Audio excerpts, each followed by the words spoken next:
Buenas noches, bienvenidos a una nueva emisión de Juicio al Misterio. Estamos en estos días en el corazón de Halloween, en el corazón del Samhain, el festival en el que se cree que se abren las puertas de ese otro mundo, esa delgada línea que divide este mundo en el que vivimos y el mundo en el que supuestamente están los espíritus de nuestros antepasados, de todos los que han recorrido la vida y que ya no están en este mundo físico y corpóreo. Esa delgada línea parece romperse y entonces ellos tienen la capacidad de visitarnos y de acompañarnos. Estamos en pleno Halloween, pero ¿saben ustedes por qué se llama Halloween? ¿Saben ustedes por qué los niños van disfrazados a buscar dulces? ¿Saben ustedes de dónde proviene esta historia que, por cierto, es bastante antigua? ¿Saben ustedes por qué se usan calabazas iluminadas? Bueno, esta noche vamos a contar todas esas historias para que ustedes tengan un poco más de conocimiento sobre esta fiesta que ha iniciado en los países anglosajones, en el antiguo reino celta, ha pasado a Estados Unidos en base a los migrantes, a los colonos que fueron a vivir allí y ahora se ha desperdigado por todo el mundo, entre ellos Latinoamérica. Los invito entonces a este nuevo programa, a esta nueva aventura y a estas nuevas historias. Bienvenidos a Juicio al Misterio.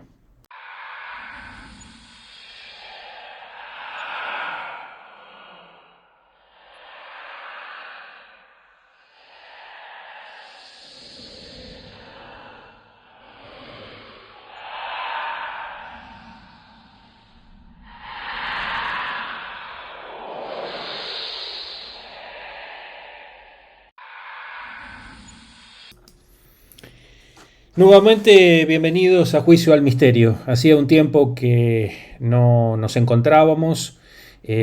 Tomemos este como un programa de la segunda temporada de Juicio al Misterio y arrancamos en una fecha especial para el misterio, muy especial, la fecha de Halloween.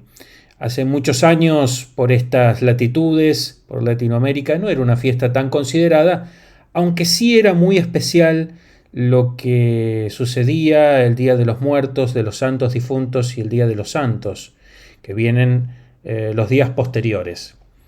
Pero bueno, con el advenimiento de la globalización y de muchos otros factores, esta fiesta comenzó a llegarse también a nuestros países en Latinoamérica. Y hoy es común, absolutamente común, ver cómo los negocios se visten y ofrecen toda clase de objetos que están referidos precisamente a la fiesta de Halloween, a la fiesta del Samhain. Veremos por qué Halloween y por qué Samhain. Vamos a empezar por decir que se trata de una fiesta bien antigua, de una celebración bien antigua, que se remonta a tiempos de los celtas, pero no me quiero adelantar.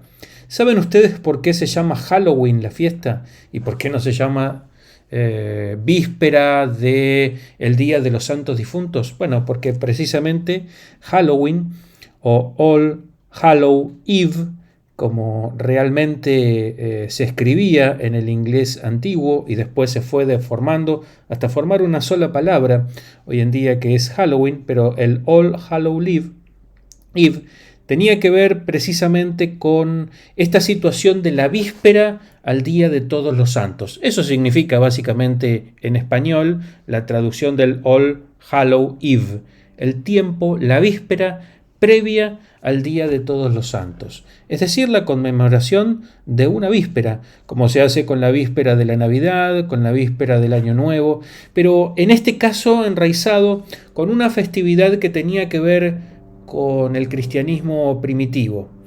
Vamos a contarles un poquito de qué se trató este tema del cristianismo primitivo, especialmente con algunas fotografías para que vayamos impregnándonos del sentimiento que tiene que ver con esta circunstancia. Hablamos entonces del cristianismo primitivo. Ya ha fallecido Cristo, comienzan a formarse las primeras iglesias cristianas. Hay un profundo debate sobre cuál ha de ser la iglesia que va a prevalecer. Saben ustedes que habían muchos cristianismos y que terminó prevaleciendo el que llevó adelante Pablo de Tarso, pero eso es una historia de la que hablaremos en otra oportunidad, en otro programa. Lo cierto es que este All Hallows Eve, o Víspera de Todos los Santos, tiene un antecedente que está muy influenciado por las creencias y prácticas cristianas de esta iglesia cristiana primitiva que estaba en formación, años 70, años entre el 33 y el 70, obviamente después de Cristo. Parece ser que desde los tiempos de la iglesia primitiva, las principales fiestas del cristianismo, como la Navidad, la Pascua, Pentecostés, tenían vigilias que comenzaban la noche anterior, al igual que esta, que la fiesta de Todos los Santos. Estos 3 días que venían después del Hallow Eve se denominaban colectivamente All Hallow Tide y son el momento en el que los cristianos occidentales honraban a todos los santos y rezaban por las almas recientemente fallecidas que aún no habían llegado al cielo. Esto tuvo que ver con la formación de las primeras iglesias cristianas, como estoy advirtiendo, pero es que al final obviamente esta situación fue cambiando, se fue transformando. Vean ustedes cómo la transformación de ciertas festividades que tenían de alguna manera un origen pagano, y ya vamos a ver, esta fiesta también tenía un origen pagano, fue transformándose dentro del Imperio Romano en fiestas que de alguna manera fue tomando el cristianismo y fue incorporando dentro de su panteón de festividades. Aunque el Halloween no está incorporado oficialmente dentro de las fiestas del cristianismo, sí la posibilidad con algunos papas posteriores de que ingresaran a la festividad por el Día de los Santos, santos que tienen que ver con la Iglesia Católica, que después veremos que fueron rechazados por la reforma calvinista, que obviamente aborrecía de las imágenes de los santos. Básicamente lo que sucedió entonces es que todas estas fiestas paganas, insisto, se fueron incorporando a través del Imperio Romano, porque los celtas formaron también parte del Imperio Romano, al igual que el cristianismo, y fueron conformando en realidad una pléyade completa de distintas celebraciones, en este caso que tenían que ver con los muertos, los fallecidos. Pero ¿qué era básicamente esta circunstancia o de dónde venía? Esto tenía que ver con alguna festividad antigua, con una festividad pagana, efectivamente. Tenían que ver con la festividad pagana del Samhain. Y aquí tenemos que hacer una pequeña detención en nuestro camino, porque es muy importante hablar, aunque sea someramente, porque algún día le dedicaremos un programa completo a este pueblo extraordinario que son los celtas. Vamos a ver un poquito dónde se asentaban los celtas, dónde estaban específicamente ubicados. Como ustedes ven, formaban parte también del Imperio Romano y básicamente tenían que, se afirmaba que en realidad Samhain era una festividad que tenía que ver con el fin del año celta, cuando iba a comenzar el invierno, que para los celtas era el momento en el que venía la mayor de las oscuridades. Es posible que lo consideraran los celtas el momento adecuado para, conmemorar a los muertos, ya que, insisto, era la época de la muerte de la naturaleza, ¿sí? Este paso entre el otoño y el invierno. Claro, nosotros aquí en Latinoamérica tenemos un problema, que en esta época está por comenzar el verano, no el invierno. Pero bueno, estas tradiciones vienen efectivamente de esos lugares y fueron pasando de esos lugares, como ya veremos, a Norteamérica, y de Norteamérica bajaron a nuestro hemisferio, y en nuestro hemisferio en esta época del año, insisto, comienza a hacer calor. Pero bueno, la historia es esa, básicamente, y tenía que ver con que en ese momento del año, para los celtas, Todo lo que tenía que ver con el rebaño volvía al redil y generalmente se producía la faena. Obviamente se secaban todas las plantas, es decir, había mucha simbología de muerte en todo lo que tenía que ver con lo natural. Y entonces era lógico, tenía absoluta razonabilidad que en esa muerte de la naturaleza los celtas también quisieran conmemorar la muerte de las personas y de sus ancestros, la muerte de las personas que los rodeaban. Más allá de todo esto, a finales del siglo XI, la celebración se había convertido, esta de la que hablamos, en días de precepto para la cristiandad occidental e incluía la posibilidad de tocar las campanas en las iglesias por las almas del purgatorio. También era costumbre que los pregoneros vestidos de negro desfilaran por las calles. Esta costumbre es muy interesante. Vamos a ver cómo se va a ir transformando de a poquito y van a empezar a aparecer los elementos que hoy conocemos. Esta costumbre, vamos a ver por qué. Les voy a hablar ahora del souling. Esta costumbre, que se remonta al siglo XV y se extendía por Inglaterra, por Gales, por Baviera y por Austria, hacía que grupos de personas pobres, a menudo niños, se acercaran a las puertas durante el All Hallow Eve, recogiendo galletas o recogiendo estos panecillos que ustedes van a ver en estas fotografías, a cambio de que las personas le pidieran rezar por los difuntos, especialmente por las almas de los amigos y parientes que habían fallecido. Esto es lo que se llamaba souling, y obviamente con el tiempo esto evidentemente se fue transformando y se fue convirtiendo en esta tradición de que los niños vayan a los lugares, a las casas, y entonces a cambio de su propia presencia disfrazados pidan un caramelo, el famoso trick or treat. Bueno, ese trick or treat está básicamente influenciado o ha nacido en esta costumbre de la Edad Media, en la que los niños generalmente pobres o las personas directamente pobres se presentaban en las casas y a cambio de alguno de estos panecillos, de algo de comida, le prometían a las personas en esta época del año exclusivamente rezar por el alma de estas personas que habían fallecido. A esto se le llamaba souling. Pero no termina allí la cosa, porque este es el primer elemento que encontramos. Pero les voy a hablar de otro elemento que es importante y ustedes van a ver por qué.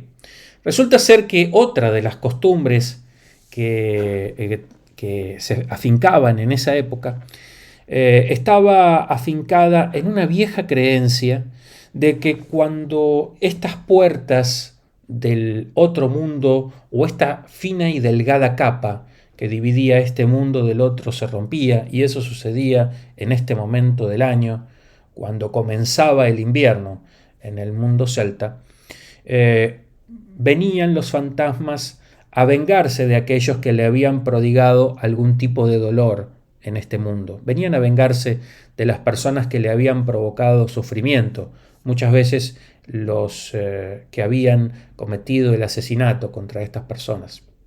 Y entonces surgió la idea de que las personas se disfrazaran con máscaras para evitar ser reconocidos por los seres del otro mundo que venían a buscarlos. Y allí nació entonces, en tiempos ya como vemos de la Edad Media y posiblemente de un tiempo antes, esta cuestión de que las personas se disfrazaran no para alegrar al otro, sino o para alegrar a otras personas o para hacer fiestas, formar parte de congregaciones o de festividades, sino más bien escapando de los fantasmas que podían venir del otro mundo a buscar venganza.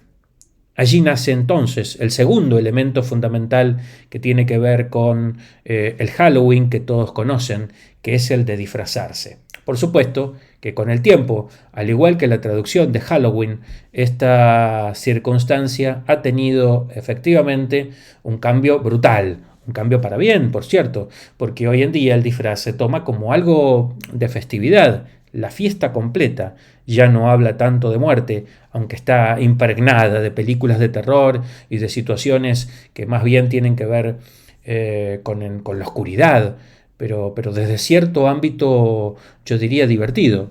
No fue así en la antigüedad, pero obviamente la comercialización de los productos, posiblemente la revolución industrial y el capitalismo, han logrado torcer ese nivel de dolor y de crueldad y transformarlo en algo en el que obviamente han hecho valer la venta de miles y miles de productos, de películas y de toda una parafernalia creada allí alrededor de esta festividad. Estamos promediando estas series de historias que tienen que ver con el Halloween, pero no puedo terminar este programa. Quiero hacer unas nuevas aclaraciones. Ahí tenemos de vuelta las fotos de los celtas, porque realmente es muy interesante este pueblo. Allí ven la simbología, el trisquel. Habrán visto muchas veces en colgantes, en cantidad de lugares, esta simbología que es muy importante. Reitero, Samhain, esta festividad de los celtas, marcaba el final de lo que era el año celta y el comienzo del invierno, o la mitad más oscura del año. Era la época liminal en la que la frontera entonces entre este mundo y el otro se rompía. Esto significaba entonces que esos seres podían venir a este mundo. El Samhain apaciguaba esta división entre un mundo y el otro, y obviamente la llegada del invierno, insisto, estaba simbolizada de alguna manera por la muerte de todo lo natural, y entonces tenía absoluta lógica que también sirviera para conmemorar o para abrirle la puerta a la conmemoración de los santos difuntos y de los fallecidos, amigos o no.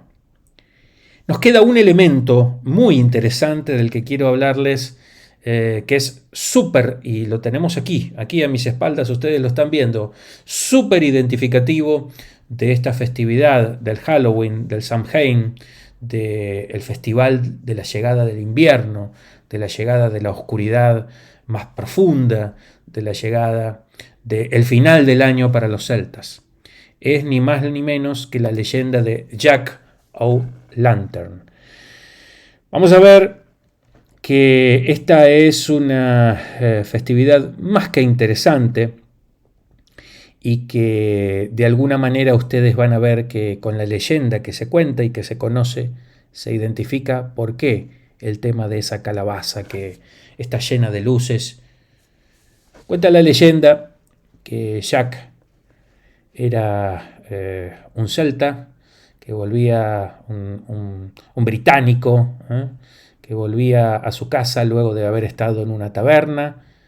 Era un muchacho que le gustaba la vida licenciosa, le gustaba pasar las noches bebiendo alcohol con sus amigos, y volvía a su casa, no en las mejores condiciones, ciertamente.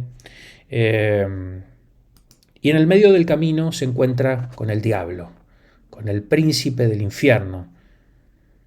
Y obviamente, primeramente se asusta.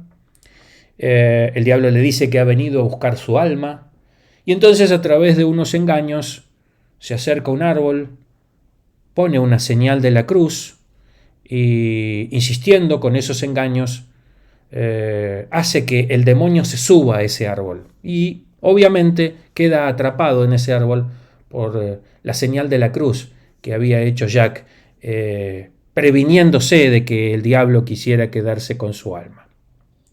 En ese momento, el diablo, al percatarse de que se encontraba absolutamente impedido de escaparse, le dice: bueno, pídeme lo que quieras, pero yo quiero salir, libérame. Jack, que a pesar de haber bebido mucho alcohol, tenía todavía ciertos rasgos de inteligencia, le dice: bueno, yo te voy a liberar, pero con una condición, que cuando yo me muera, vos no puedas pedir mi alma y no me dejes entrar al infierno.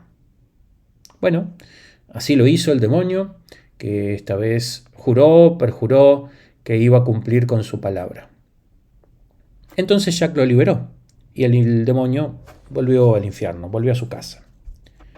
Algunos años después, a los que Jack se dedicó obviamente a su vida licenciosa, a la parranda, a hacer toda clase de cosas que no tenían que ver con lo comedido. Por supuesto que se pasaba las noches en las tabernas, comía, bebía en exceso, todos los excesos posibles. Y un día, Jack fallece, se muere, y su primer estadio es el cielo. Cuando llega al cielo, obviamente por la cantidad de pecados que había cometido, cuenta la leyenda, le impiden ingresar al cielo y lo mandan para abajo, lo mandan al infierno. Cuando llega al infierno, lo recibe el demonio y le dice: bueno, yo cumplo con mi promesa, te prometí que no iba a dejarte entrar aquí al infierno, que no iba a reclamar por tu alma, y cumplo con ello. Sin embargo, Jack tenía un vegetal, tenía un nabo en su bolsa, y enojado de todas maneras por esto, el demonio, al echarlo, le tira un carbón ardiendo. Jack, para protegerse, pone el nabo entre su persona y el demonio, y este nabo es alcanzado por este carbón hirviendo y penetra y se queda y se transforma en una especie de farol. Por supuesto que, como ustedes saben, esta tradición nos viene muy fuerte de Estados Unidos. Cuando llegaron los primeros colonos, obviamente la historia de Jack termina en el hecho de que, no habiendo podido entrar ni al cielo ni al infierno, quedó vagando en el purgatorio, buscando un lugar para descansar con ese farol que se había transformado de la unión de ese vegetal con ese carbón hirviendo del infierno. Esta leyenda, como toda leyenda, pasó de boca en boca por la tradición oral a los migrantes que la llevaron a Estados Unidos, lugar en el que era muy difícil encontrar este vegetal, que fue reemplazado por uno que era de mucho más grande, pero a la vez era mucho más livianito, mucho más fácil de abrir y de rellenar. Ese era la calabaza, esta que tengo aquí atrás. Y así, la leyenda que había iniciado como un nabo pasó a ser Jack-o'-lantern, pero esa linterna pasó a ser una calabaza. Esta es la calabaza que Jack, vamos a ver nuevamente las fotos, utiliza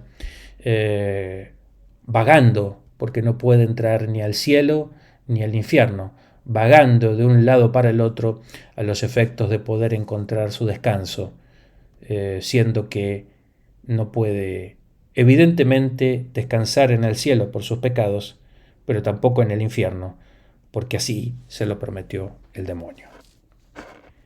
Aquí ven ustedes entonces que todos esos elementos que tienen que ver con esta hoy festividad y que preanuncia el Día de los Santos Difuntos y el día de todos los muertos y de los santos difuntos, las vísperas de estas celebraciones, esos elementos que ustedes encontrarán en cualquier mercado, en cualquier kiosco al que vayan, tienen antecedentes históricos bien pero bien antiguos.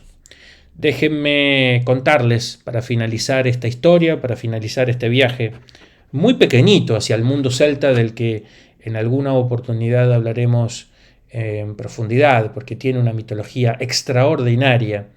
Déjenme contarles que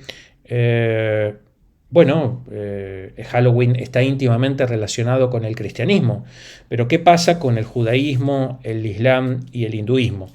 Respecto del judaísmo, nos dice Alfred Kollach en su obra que Halloween no está permitido para los judíos, porque en el Levítico 18:3 se prohíbe a los judíos participar en costumbres de gentiles. Sin embargo, los judíos celebran el Shizkor, que comunitariamente 4 veces al año, Es una celebración en la que, de manera similar a lo que aparece en el Halloween, en Samhain, se realiza la observancia de rezar a los mártires como rezar a la propia familia. Es algo bastante similar, pero no está permitida la práctica ni la celebración del Samhain, y obviamente de Halloween tampoco. En el Islam, el jeque Idris Palmer, autor de Brief Illustrated Guide to Understanding Islam, ha dictaminado que los musulmanes no deben participar en Halloween, afirmando que participar en Halloween es peor que participar en Navidad, que participar en Pascua, y es más pecaminoso que felicitar a los cristianos por su postración ante el crucifijo. También ha sido declarado haram por el Consejo Nacional de la Fatwa de Malasia debido a sus opuestas raíces paganas, afirmando que Halloween se celebra utilizando un tema humorístico, mezclando con horror para entretener y resistir al espíritu de la muerte que influye en los humanos. De todas maneras, hay algunos que no están de acuerdo con este tipo de apreciaciones dentro del propio Islam. Finalmente, los hindúes recuerdan a los muertos durante el festival de Pitru Paksha, durante el cual rinden homenaje y realizan una ceremonia para mantener en reposo las almas de sus antepasados. En fin, todas las religiones, por definición, tienen algún tipo de relación o celebración o conmemoración con aquellos que ya han partido, y en cualquier caso, la celebración del Halloween es tan solo una más de las muchas, aunque por alguna razón que posiblemente desconozcamos, se ha transformado en pero tan comercial que prácticamente se celebra en todas partes del mundo. Aquí termina esta historia, aquí termina este viaje por uno de los momentos, y ojo, atención, el portal ya está abierto y piensen que, pueden ser visitados esta misma noche. Pasemos al final, a la sentencia del programa.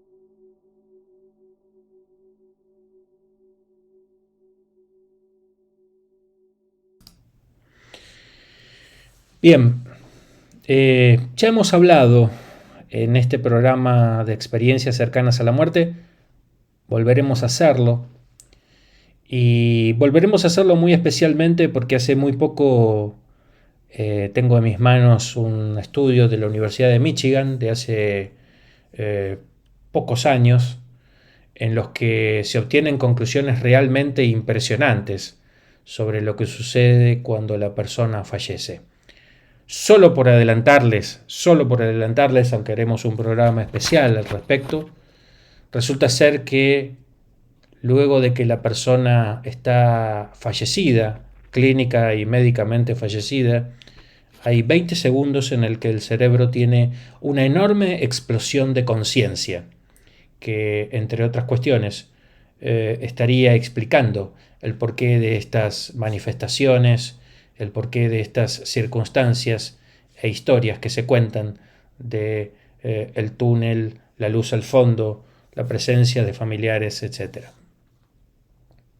Pero, ¿qué significarán esos 20 segundos de conciencia y por qué? Una vez que la persona ya está fallecida, se producen. ¿Con qué finalidad nuestro cuerpo, que tanta sabiduría tiene, que tanta perfección ostenta, efectivamente produce esos altos niveles de conciencia? Bueno, todavía no lo sabemos. Pero un poco para relacionarlo con el programa de hoy, porque si se abren las puertas entre este mundo y el otro, quiere decir que el otro mundo también existe. Y habiendo leído para armar el programa un montón de manifestaciones que tienen que ver con el hecho de que en algunas partes del mundo, por ejemplo, durante mucho tiempo, y aún se sigue haciendo, a los muertos en estos días se los recibe en las propias casas, se los sirve a la mesa, se cuida su lugar, se les da de comer, siendo en la misma casa o en el lugar donde se encuentran sepultados.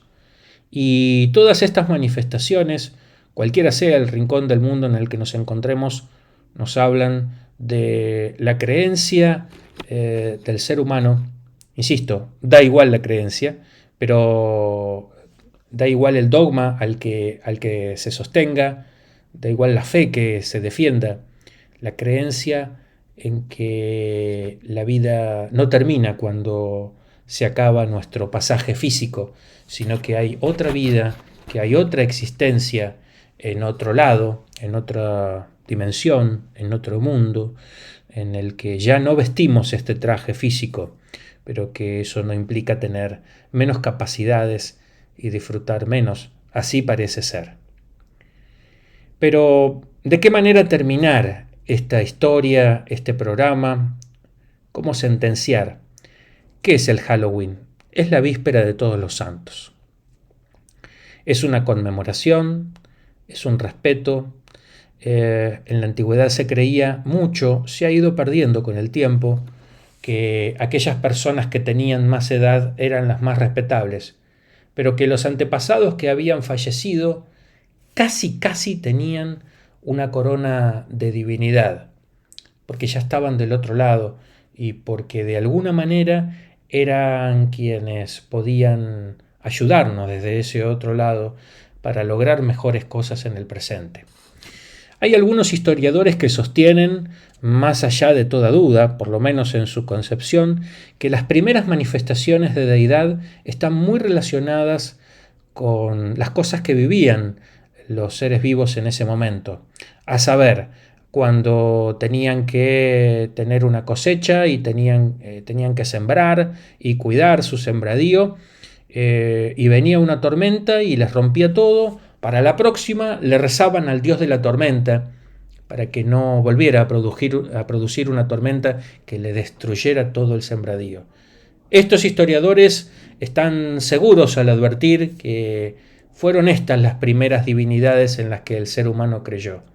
La que tenía que ver con los cambios climáticos, la que tenía que ver con las tormentas, con las atrocidades, con los ríos que se desbordaban, o las sequías, con el sol, etcétera, etcétera, etcétera, y que también luego se transformaron o formaron o pasaron a formar parte de ese panteón los antepasados, porque se creía, y así sucedió, y así están los registros históricos desde que el ser humano empezó a enterrar a sus antepasados, que el ser vivo, el neandertal, el neandertalensis, la evolución que tuvo la capacidad de distinguirlo y de enterrar a sus antepasados, pudo haber pensado que ellos podían incidir desde el otro lado en esta vida para lograrle mejores resultados. Y así fueron creciendo y creándose nuevas divinidades. No por nada los griegos tenían a Zeus, que era el dios del rayo, el dios del trueno. Ahí ven ustedes las manifestaciones. Si tomamos en cuenta eso, y tomamos en cuenta que para los antepasados como para nosotros, quienes ya no nos acompañan en el camino de esta vida, forman parte de todas maneras de algo muy importante de nuestra existencia, que son nuestros recuerdos, que han formado nuestra vida, esas personas tan especiales que siempre querríamos volver a ver. Es natural que este tipo de festividades, más allá de que muchas veces se afinquen en cuestiones oscuras o de terror, o como para los celtas, en la muerte, porque era el fin del año y era la muerte, venían los días más oscuros desde el punto de vista climático. Es natural entonces que esta festividad cada vez tenga más ebullición. Es posible que ustedes hayan advertido que la gente ya no visita tanto los cementerios. Pero también es posible que ustedes adviertan, luego de ver la parafernalia que cada vez con mayor volatilidad trae Halloween en todas partes del mundo, que esa afición por ir a los cementerios posiblemente haya cambiado por estas circunstancias de festividad que tienen que ver con algo mucho más mundano, mucho más líquido, pero que en definitiva está enraizado con esas antiguas creencias de que de alguna manera hay que conmemorar a aquellos que ya no nos acompañan en este mundo. De alguna manera hay que hacerlo, y si no lo hacemos yendo al cementerio, posiblemente lo hagamos con este tipo de festividades que tienen que ver con las calaveras, con la oscuridad, con las películas de terror, con algunos caramelos, con ir disfrazados a pedir caramelos, llevando una calavera. Todos estos hechos que en su momento, históricamente, estuvieron pensados para escaparnos de los fantasmas, para escaparnos del demonio, pero que ahora tienen que ver con cuestiones mucho más mundanas, como son las comerciales, como son las comestibles. ¿Existe ese otro mundo? No lo sabemos. Todavía la ciencia avanza a niveles exponenciales, pero no hemos sido capaces de saber si luego de nuestra existencia hay otra. Pero para terminar, quiero comentarles algo que posiblemente al principio ustedes crean que no está relacionado y que tiene que ver con algunas circunstancias que pueden advertirse cuando uno estudia a los científicos que nos hablan de la sopa primordial, el origen de la vida, el libro de Oparín. Verán, si la vida en este planeta como nosotros la conocemos hoy nació casi de manera casual a través de ciertas condiciones climáticas, la conjunción de una serie de minerales, de gases y la existencia de proteínas y aminoácidos, ¿por qué no creer que en el universo, que es infinito, existan otras posibilidades de vida? ¿O por qué no creer que la vida simplemente puede transformarse? Y que si estamos destinados a transformarnos, porque somos energía y porque la energía no se crea ni se pierde, sino que se transforma, entonces estamos constantemente transformándonos. Y entonces rituales o ceremonias como estas tienen plena vigencia, porque estamos conmemorando no a los que están muertos, sino en realidad a los que se han convertido en otra cosa, pero que siguen estando muy cerca nuestro.